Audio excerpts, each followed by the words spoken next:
ہم کریں گے ہر مظلوم کی حمایت۔ السلام علیکم، میں ہوں حرین فاطمہ اور آپ دیکھ رہے ہیں حمایتی نیوز HD چینل۔ نظر ڈالتے ہیں آج کی اہم خبروں پر۔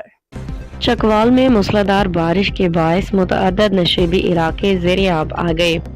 پانی گھروں میں داخل ہو گیا، جس کے باعث شہر میں سیلابی ایمرجنسی نافذ کر دی گئی ہے۔ ضلع انتظامیہ کے مطابق چکوال میں ریکارڈ بارش کلاؤڈ برسٹ کے باعث ہوئی۔ کلر کہار وحالی وزیر سے زیر سے 325 اور چوہا سیدن شاہ میں 310 ملی میٹر بارش ریکارڈ کی گئی۔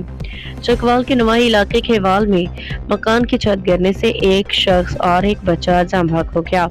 واقعے میں جاں بحق شخص کی اہلیہ اور بیٹی زخمی۔ ضلع انتظامیہ کا کہنا ہے کہ سیلابی صورتحال کے پیش نظر ضرورت پڑنے پہ پاک فوج کی بھی مدد لی جائے گی۔ ریکارڈ بارش پاکستان میٹرولوجیکل ڈپارٹمنٹ نے ملک بھر میں حالیہ بارش کا ریکارڈ جاری کر دیا، جس کے مطابق سب سے زیادہ بارش چکوال میں ریکارڈ کی گئی ہے۔